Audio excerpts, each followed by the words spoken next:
Swindon, England, March 19th, 2011. At 2:53 a.m, CCTV showed 22-year-old Sian O'Callaghan leaving a nightclub, then later getting into a taxi. Little did she know, her cab driver was a ruthless killer. It was the perfect cover for a man who wanted to kill women. What could be more innocuous than a minicab driver? Sian never returned home. In the days that followed, hundreds of locals joined the desperate hunt to find her. She could have been anyone's sister, daughter, friend. You just had that sort of look about her. We really felt for her and her family. But Sian had been murdered. 47-year-old Christopher Halliwell had brutally stabbed and strangled her, then dumped her body. His murders didn't come out of the blue. They were a long time in the making.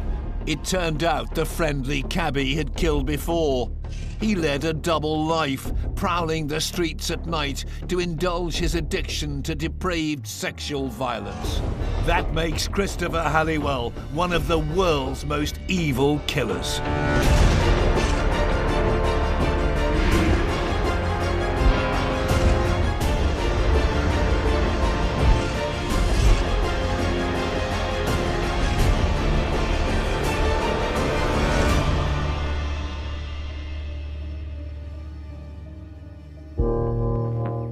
When Sian O'Callaghan's body was found in Uffington, Oxfordshire on March 24, 2011, it brought the 5-day hunt for her to a heartbreaking end.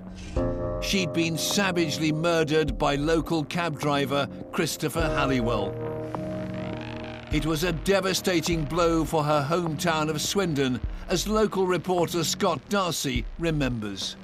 It struck a chord, I think, with me and people around me, because it was like, you know, this could have been a young woman that I know, and I think that's why it resonated with the rest of the town. It really, really did rock the community in a way that I haven't seen before or since. When Halliwell was finally arrested, he shocked the town by leading police to another body, 20-year-old Becky Godden Edwards. He'd strangled her 8 years previously, then dumped her in nearby Gloucestershire. Now Swindon had learned they had a killer living amongst them. The community in Wiltshire, and in Swindon in particular, were desperately upset by the killing and certainly felt that Halliwell was a monster in their midst. There can be no doubt about that. He didn't look like a monster. You know, he just looked like a normal guy. You would walk past him in the street and not think about it. You would get in his cab. And I think that's what sticks with me, really, is the normality of that evil. He was able to maintain this double life, essentially. The devoted family man, the nice neighbour. But underneath that, he really was evil. This killer's story begins in 1964. Christopher Halliwell was born in Swindon, but then moved north to the Stuartry region of Scotland. His family life was not a happy one. His mother was violent and abusive. He endured an awful lot of abuse, a lot of beatings. So here was a young lad who was basically learning that home is not a safe place to be. Violence was normal, violence was expected. And this is something that we see often in the cases of serial killers. Time after time, that's a signal in the upbringing that points to someone who is truly disturbed. And there's no doubt whatever that Halliwell had a very, very disturbed childhood. It was the abuse from his mother that seemed to hit the young Halliwell hardest. Well, the most salient aspect of Halliwell's childhood is the relationship he has with his mother. It unquestionably is the seed of his relationship with women for the rest of his life. Halliwell's mother was a sadist. She was brutally punishing, including physically punishing, repeatedly over long periods of time. But more important than being brutally punishing, she enjoyed it. What his mother would do would press a hot iron against his hand while looking at him and smiling. Halliwell later claimed that his mother's sadistic punishments had a lifelong impact on him. What we know about sadistic mothers is that they are not bonded to their children. They view their children as a burden. They view the duties of care as an enslavement. They're looking for an excuse to be rid of their children, who they resent for existing because the children cramp their style. He makes a resolution to get his revenge. And if you look at Halliwell's life and his homicides, it's a life dedicated to getting revenge for his mother. And so his mother was the seed, the beginning and the end of his relationship with women, who in his core he hated for the rest of his life. Young Halliwell built up a seething resentment towards women, but for now he only had defenseless insects to inflict his anger upon. Halliwell really did take his time when he was a child in terms of pulling the wings off butterflies and the legs off insects. He really kind of relished this. Long ago, it was discovered as a commonality in the history of people who commit serious violent crimes that there is a history of torture and cruelty to animals. And I suspect that what that's all about is that people who are victims of torture seek to be victimizers. And at some point when you're small, the only thing smaller than you is a helpless animal. This is something that children will often do when they've experienced neglect, when they've experienced abuse, because there's not very much over which they can have control. This was a kid who was practicing as a child to be an adult sadist. His mother's ultimate rejection came at the age of 15 when she placed the teenage Halliwell in a foster home. When he eventually left the care of the state, he fell into a life of crime. At 19, he had his first criminal conviction, 4 years for burglary. In prison, he had plenty of time on his hands to indulge in dark, sadistic thoughts. He finds himself in Her Majesty's prison on Dartmoor. While he's there, he talks to a fellow inmate, a cellmate, about how many people do you have to kill to be called a serial killer, and his fantasy about strangling a woman while having sex with her. Whether or not that was, in fact, what he had in mind, we will probably never know. One would hope that those who've been the victim of sadism would be a part of the march against it, not part of the continuation of it. What makes what he did horrible is that as a victim, he knew enough to know how horrible it was. After leaving prison, Halliwell struggled to commit to a steady job. Halliwell's early adult life was one of drifting, was one of rootlessness. So he had a range of different jobs. He was a chauffeur, a window cleaner, a bin man. He didn't really stick at one thing for any particular period of time. And this is something that is quite characteristic of those who have psychopathic traits and behaviours. They're quite kind of prone to boredom. They have that need for stimulation. So he really was just living by his own rules. By this time, he's quite a tall man. He's got staring, sharp blue eyes. He's not unattractive, he's got a way with him. He's quite chatty, but he's also a villain. Halliwell was very much a predator. And if you look at a lot of the jobs that he did, these are jobs that involved working unsupervised, spending periods of time on his own, ruminating, fantasizing. Halliwell realized that he needed to keep his twisted fantasies to himself and begun to develop a veneer of respectability. Halliwell got married and had children, so he's got this kind of facade of normality. After settling in Swindon with his wife and children, in the year 2000, at the age of 36, he set up his own private hire minicab business. So I think he realises that being seen as the devoted family man is something that's quite important for the way that other people perceive him. I specifically remember talking to neighbours, and I think this is what stuck with me. My impression of him throughout really is that one of the neighbours I remember describing as a smashing bloke. I used to say hello to him all the time. He was always washing his car, the kind of model of a neighbour you wouldn't think anything of him if you saw him in the street. Another neighbour, I think, said, I wouldn't think anything to let my daughter get a taxi with him. But soon the cracks in this facade of normal family life began to show. He began cheating on his wife with other women. This is incredibly revealing. He's doing this on his own doorstep. And that shows that he is only concerned about himself and getting what he wants and what he needs. But extramarital affairs weren't enough for Halliwell. He was also leading a double life, out on the streets at night, searching for women willing to satisfy his darker fantasies. At some point, he becomes bored and he begins having sexual liaisons with other women, particularly prostitutes, who at his particular point in life are the easiest access to sexual gratification outside of the marriage. And I have to say, this is not a characteristic that is particular to killers or sadists. It's a characteristic that's fairly common in a large percentage of males in our culture. But what we find out is that in the course of his relationship with prostitutes, he wants something more from them. This something more that Halliwell wanted would even sicken the prostitutes he paid. His twisted fantasies about sex and strangulation would eventually lead him on a path to murder. At the age of 38, Christopher Halliwell seemed the pillar of respectability. He was married with children and ran his own minicab business. But there was another dark side to Halliwell, one who saw prostitutes to satisfy his insatiable need for rough, sadistic sex. Halliwell's murders did not just come out of the blue. He didn't go from being a normal, healthy, functioning individual one minute into a murderer the next. He had a violent reputation. He was known amongst the sex workers of Swindon for this.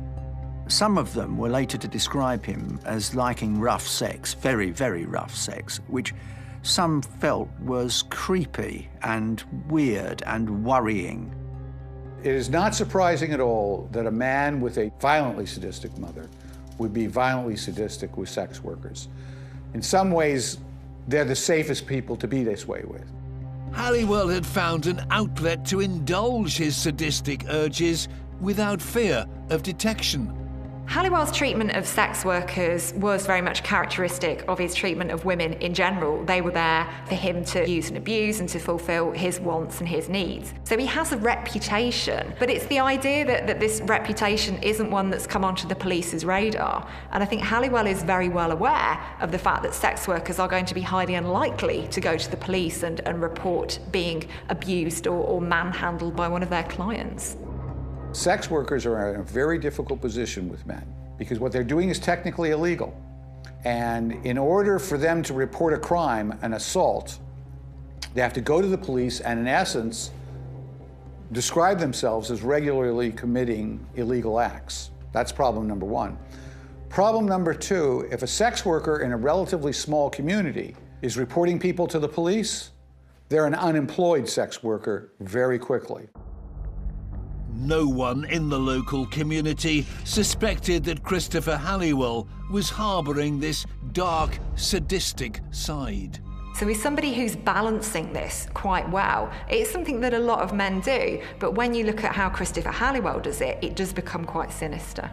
Here you come to something I think is truly interesting about Halliwell. He could present to the neighbour as, oh, quite a nice man. That was one Halliwell. The other Halliwell, who had issues with women, one was hiding within the other. They were two, but you didn't always see the fierce one. But the fierce side of Halliwell would soon rear its head with fatal consequences. His occupation allowed him to stalk the Swindon streets at night under the radar. Being a taxi driver is the perfect cover for a murderer like Christopher Halliwell, because taxi drivers are not an unusual sight in the nighttime economy. They're the good guys, they're the ones that take us home, they're the ones that look after us. But they're also the ones who see us at our most vulnerable, when we're tired, when we're intoxicated. So he would trawl the streets for victims. One sex worker Halliwell regularly met on the streets was 20-year-old Becky Godden-Edwards. Becky had fallen into prostitution to support her heroin habit. Becky was somebody who had a lot of problems. She was a very vulnerable individual, but also she was very self-aware. She was incredibly smart, and she wanted to save her family the trauma of seeing her when she was addicted to drugs. So she basically taken herself away from them and vowed that one day she'd get clean and she'd go back to them and they'd pick up where they left off. Halliwell was well aware of her vulnerability, and that's something that he preyed on. But it seemed Becky was more than a prostitute he paid for sex. She was an obsession. Halliwell was absolutely besotted with her. This is the fascinating thing.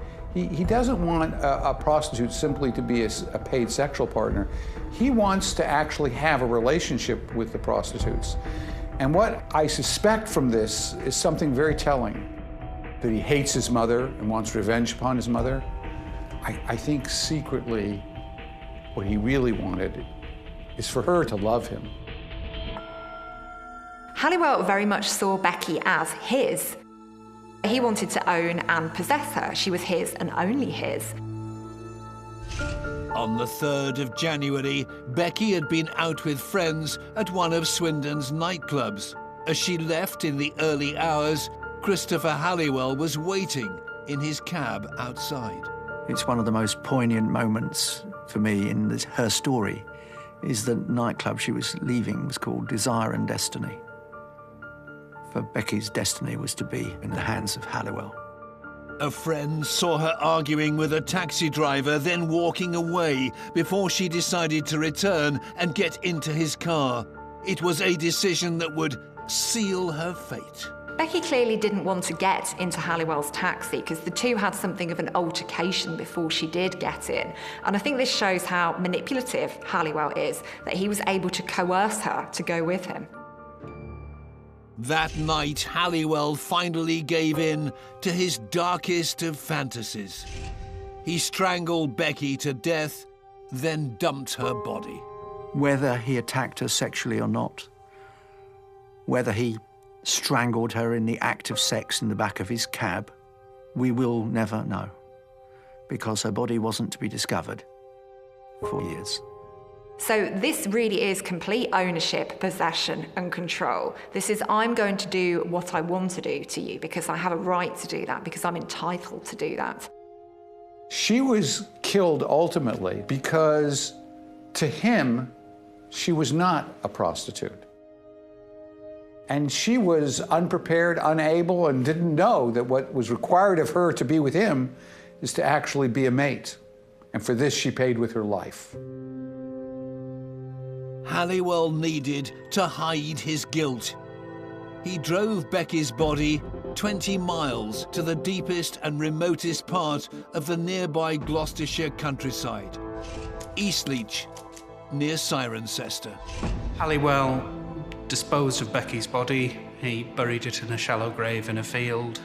His disposal method was very pragmatic. Simply stick the body in a hole in the ground, cover it over, and hope nobody finds it. Halliwell's cunning plan seemed to work. Days became weeks, weeks became months, and months became years. No one had realized Becky was missing. Her friends assumed she'd moved on. She was somebody who was very much off the radar. She was one of what we call the missing, and that made her a very easy prey for someone like Christopher Halliwell. Halliwell now had a dark secret, and he seemed to relish in it. Halliwell would actually go back to the burial site at regular intervals. Here's somebody for whom control is very important. He wants to make sure that this site hasn't been discovered. He wants to make sure that nobody else knows where Becky's body is, because that knowledge is a source of power to him. So poor Becky just disappeared off the radar as though she'd never been there. And Halliwell got away with murder. 4 years later, in 2007, after being unable to trace her, Becky's mother contacted the National Missing Persons Line. There was still no word for another 4 years, so she launched an appeal. One of the great tragedies of this case is that by that time her daughter had been dead for 8 years. although she didn't know it. Becky's disappearance was never properly investigated at the time because her family believed that she was actually in Bristol. And I think that was the impression that many people who knew Becky were under, and they thought that one day she would just come back, but unfortunately that never happened.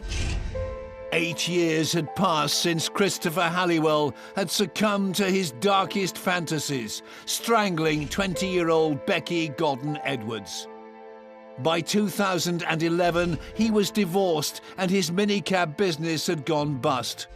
But 47-year-old Halliwell found work with another taxi firm to continue roaming the streets at night unnoticed. In the early hours of Saturday, March 19th, he was on the prowl past Swindon's pubs and nightclubs. I think he was very much in the mood for picking up a victim this night, and he was cruising the streets. He was looking for somebody on their own, looking for somebody vulnerable. That somebody was 22-year-old Sian O'Callaghan. Sian O'Callaghan was a very clever, very attractive young woman who was working as an administrator in Swindon. Now, she'd just moved in with her boyfriend. This was a very kind of exciting time of her life. She's just starting out. And she goes out with her girlfriends on an evening out in the town centre. Sian and her friends ended up in the town's Japanese-themed nightclub, Suju. Just before 3 a.m, she decided to make her excuses and leave. CCTV showed Sian on her way out down the nightclub stairs. Unbeknownst to Sian, killer cab driver Christopher Halliwell was lying in wait nearby. She leaves the club on her own. Now, Christopher Halliwell spots her, and he essentially decides that he's going to take advantage of this opportunity. Sian was last seen on CCTV at 2:57 a.m. getting into a green Toyota Avensis taxi. The car belonged to Christopher Halliwell. Halliwell should have been a trustworthy citizen. After all, he was driving a minicab. Perfectly respectable thing to do, except Halliwell was not a respectable man, and he certainly wasn't trustworthy. Halliwell may have pretended to offer a ride. We don't quite know exactly what the subterfuge was, but what we do know is that Sian never got back to her boyfriends. Once Halliwell had his second victim safely in his cab, he then drove Sian 15 miles to the remote Savernake forest, where he sexually assaulted her and stabbed her. Stab wounds to the scalp, or any injury to the scalp, tend to bleed very heavily. There will be a lot of blood produced from those injuries. They will be painful. Sian was stabbed twice in the neck and in the head. Stab wounds to the head are the sort of things that we really see when somebody is very, very angry. They are directing their anger towards the head, which is often a site of attack when you're angry. But to stab in the head is not an effective way to kill somebody. It suggests that there's just an act of anger going on there. Halliwell ended Sian's life by strangling her. He hid her body in the forest before returning to Swindon, to the home he shared with his girlfriend. As a local cabbie, he could keep up the pretense that he'd had a normal, uneventful night shift. But for Sian's boyfriend, her no-show was out of character. His text messages went unanswered. When she doesn't appear, he immediately contacts the police, who immediately launch a manhunt. Kevin reported Sian missing at 9:45 in the morning. News of her disappearance spread quickly through the close-knit community of Swindon. Sian's disappearance became a cause célèbre, particularly in Wiltshire. Everyone was anxious to find her. She was well-liked, lots and lots of friends. Before we knew it, there was a full-scale missing persons investigation going on. And for me, this is really interesting in terms of the contrast with Becky's case. Reporter Claire Hayhurst had a press release from Wiltshire Police about a missing 22-year-old woman and immediately headed to Swindon to cover the story. As time progressed, her family were trying her mobile phone. It was ringing out, and then suddenly it went dead. The battery had run out. And I think for them that was really significant because they knew that she wouldn't have let her phone run out of battery. Her boyfriend made an emotional appeal for her return. I just want to say how very worried we are about Sean. Desperate to find her still alive, police managed to trace her last mobile phone signal to Savernake Forest near Marlborough. The community in Swindon really rallied round as soon as Sian O'Callaghan went missing, and I remember there being lots of posts up on Facebook with people desperately trying to reunite her with her family, giving any bits of information they thought were relevant. Police organised a search of the area, making a public request for volunteers. More than 400 people responded.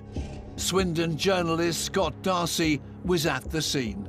People just came out of everywhere, really, to try and help and support. Friends were walking around, putting up posters. Coachloads of people were arriving at Savernake Forest to help with sort of fingertip searching through what was a vast, vast area. So it was unprecedented, I think, for the town. It really struck a chord with them, and they felt like they had to get out and help. Meanwhile, seeing the scale of the search, Halliwell panicked and returned to the murder scene at night. Halliwell immediately drives back to Savernake Forest and moves her body. Not all that far away, but a good distance away, in an effort, clearly, to conceal his crime. Halliwell drove Sian's body another 20 miles away to Uffington in Oxfordshire, where he dumped her in a ditch. But unbeknownst to Halliwell, CCTV had captured his taxi, seen circling Swindon at the time Sian left the nightclub. The suspect had also crossed paths with a patrolling police car, and records showed this had automatically captured the license plate. The net was closing in on the killer. So the first thing we found out about the person suspected of kidnap, as it was then, of kidnapping Sian O'Callaghan, was that they were a taxi driver or a private hire driver. Wiltshire Police had put out an appeal asking for anyone with information about a green Toyota Avensis, which had been seen driving between Swindon and the Savernake Forest, where Sian O'Callaghan's mobile phone last pinged. Once they ran the number plate a few times, they saw that he'd moved several times. He'd gone out to Uffington. It was a bit of telephony and a bit of ANPR, which is automated number plate recognition cameras, that managed, I think, to get him on the suspect list. Within 3 days of Sian's disappearance, police now had their prime suspect, taxi driver Christopher Halliwell. They started watching his every move. Once Halliwell was placed under surveillance, he was doing some rather interesting things, which just confirmed for the police that they had their man. They just needed to collect the evidence. Halliwell attempted to keep up the appearance of being a concerned citizen. In the days following Sian's murder, Halliwell is just going through the motions. He's acting very much as normal, but he's adapting his behaviour to that heightened sense of fear in his local community. So he's putting up missing posters of Sian in his own taxi. He's also basically trying to get rid of evidence. He's burning items from his car out in the countryside in the middle of the night. He's removing seat covers, and he's being very systematic and very methodical. These are not the actions of an innocent man. He's trying to look like, you know, a concerned member of the public who's trying to help the appeal, even though he knows full well where Sian is. On March 24th, 5 days after Sian's disappearance, Halliwell was seen buying a huge overdose quantity of pills. As the surveillance operation hadn't led police to Sian, they had to act now before it was too late. Just after 11 o'clock in the morning, the police pounce on Halliwell. They have the number plate, they have the surveillance, and they have Halliwell now arrested on suspicion. Halliwell was apprehended in broad daylight in a supermarket car park by a team led by Detective Superintendent Steve Fulcher. Because Detective Superintendent Fulcher believes that Sian might possibly be alive, he offers Halliwell a deal. I won't take you to the police station if you will show me where she is. And they have this 9-minute face-off where Steve Fulcher is pleading with Halliwell to tell me where Sian is, tell me where Sian is. And tries to plead to his humanity, really, to say, look, you know where Sian is, you're the only person who knows where Sian is, please tell us. The game was finally up for Halliwell. But he still had the police under his power. Only he knew where Sian was. Now he had to decide whether to reveal his sinister secret. Serial killer Christopher Halliwell's cover story as the friendly local cabbie was unraveling. When Detective Superintendent Steve Fulcher begged Halliwell to reveal Sian's whereabouts, he finally broke and admitted to her murder. Fulcher and Halliwell drive to Uffington, to the White Horse. In the end, Fulcher persuades Halliwell to show him where Sian's body is.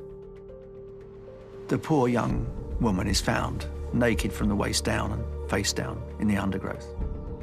DS Fulcher had gone against procedure.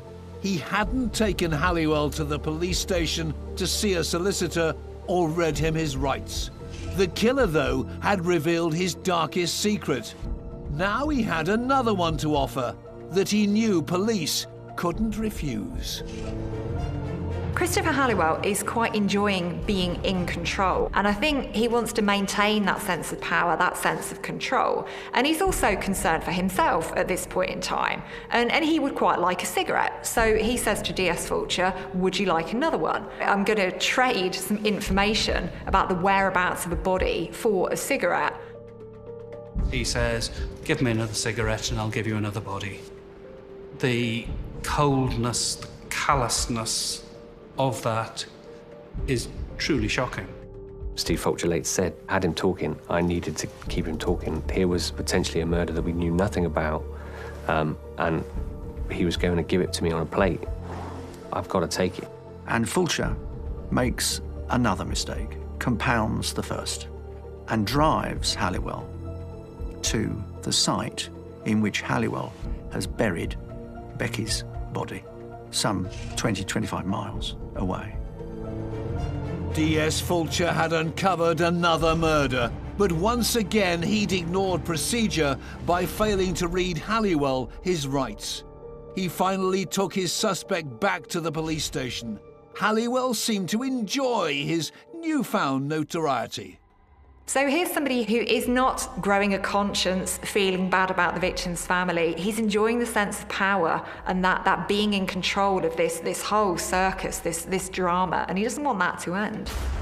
Even if they don't feel guilty, a part of people feel burdened by the holding of a secret, by all the tension that's around holding the secret. And so there's an element of release to confession that doesn't have to do with salvation or God or repentance. It has to do with just being free of the tension of the secret itself. The town of Swindon was devastated. Now they'd learnt 2 young women had been brutally slaughtered in their midst. After Sian's body was discovered, the outpouring of grief across Swindon was absolutely huge. I remember she was referred to as Swindon's angel, and there were murals painted across the city with that on them. And I also have very vivid memories of the blanket of scented candles. Even for people who didn't know Sian, they would just stand there and look at all these tributes because they felt so touched by her story and affected by her death. Becky's mother, Karen, had started a campaign to find her. Now she'd learnt the awful truth. Here was her daughter, who she assumed or hoped was still alive, even though she hadn't seen her for more than 8 years. Her hope had gone. You know, Becky was never going to walk back through the door again. On March 28, 2011, Halliwell finally appeared in court, charged with Sian O'Callaghan's murder. When Christopher Halliwell first came to court, he was brought before Swindon Magistrates Court charged with Sian O'Callaghan's murder. And I remember very clearly there was a huge mob of people that had turned out. And as the police van containing Halliwell was brought in, they attacked it and shouted abuse at it. And when he got into the magistrates' court, again, there was more abuse from the public gallery. And as the police van drove away from that courtroom, people tried to chase the van down the street. I think that illustrates the level of feeling that people had about what Halliwell had done to Sian and to Becky as well. Throughout the following court hearings, Halliwell maintained his innocence. But when the case eventually reached Bristol Crown Court on October 19, 2012, he decided to plead guilty. Halliwell seemed to relish his time on the stand, trying to blame Sian's death on his victim. Christopher Halliwell's account was that Sian had been very drunk, she'd been aggressive. It was extraordinary because this was a man who'd pleaded guilty to murder, and it sounded like he was giving a self-defense argument. And what was very striking about Christopher Halliwell is that he tried to maintain eye contact with members of the press. So I remember very clearly him looking directly into my eyes as he sat there during this hearing. I found that very chilling, and I've covered many very disturbing cases. It was a very striking moment. Christopher Halliwell finally received a 25-year sentence for the murder of Sian O'Callaghan. But the result for investigators and the public was bittersweet, as DS Fulcher had failed to follow Police and Criminal Evidence Act procedure. Halliwell's confession to Becky's killing had been ruled inadmissible, so there was no justice for his first victim. I think many people in the town felt that sense of injustice and were incredulous. I remember Becky's mother, Karen, came outside Bristol Crown Court and stood on the steps and gave a very passionate plea to the media to help secure justice for her little girl, for Becky. Our family's fight for justice for Becky has only just begun. I would like to thank everyone for their continued support in striving for justice for Becky. The failure of justice for Becky caused ructions. DS Stephen Fulcher faced disciplinary proceedings and later resigned in 2014. Meanwhile, his force had to go back to the drawing board to find more evidence linking Halliwell to the killing. The police do not give up hope on pinning Becky's murder on Halliwell. In particular, they search his house and find soil on a shovel that puts him close, very, very close, to Becky's body, which he'd buried in a shallow grave. Forensic soil scientist Professor Lorna Dawson was brought in to put the earth particles found on Halliwell's tools under the microscope. These tools were examined, and any soil that was on them was carefully recovered. It was an interesting case because the samples were very small, so it was very challenging. Lorna's work helped confirm police suspicions. The soil information showed that there was a high degree of comparability between the soil on a couple of items found in the garden shed and the soil where Becky was recovered from. Police found further evidence to make their case against Halliwell watertight. A call to a roadside rescue service placed him close to the murder scene.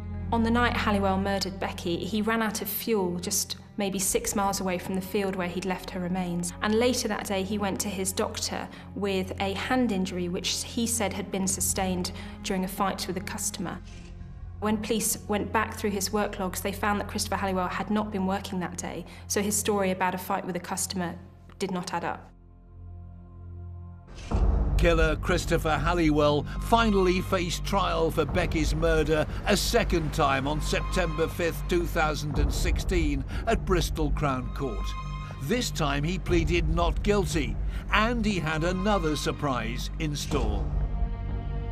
Halliwell sacked his defence team and set about representing himself. And there's an old saying that goes, anybody who represents themselves has a fool for a client. But I'd say in this case, they've got a narcissistic egomaniac for a client. At the beginning, he dressed smartly, he wanted to look the part, but he began to get more and more dishevelled throughout the week. His shirt became untucked, his sleeves rolled up. It was a performance, really. The families said that they felt like it was a show. He was trying to manipulate them from the dock. He was trying to get into their heads, that sort of thing. So that's what it was, really. It was almost a show trial for him, for his own ego. As Halliwell revelled in this performance, he even got to cross-examine his nemesis, the man who tracked him down, DS Stephen Fulcher. It was a gripping exchange between these two men.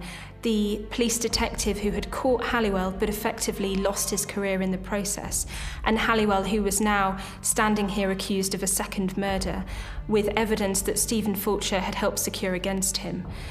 The exchanges between the two men were fascinating to watch. Stephen Fulcher at one point made reference to the fact he believed Christopher Halliwell had killed other women, whereas at the end of his evidence, Christopher Halliwell had to have the last word, and he told Stephen Fulcher, "It was a pleasure ruining your career, you corrupt bastard."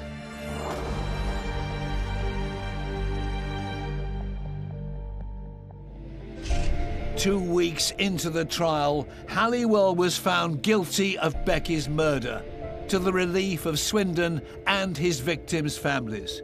He was sentenced by Sir John Griffith Williams to a whole life term in prison. Halliwell's response?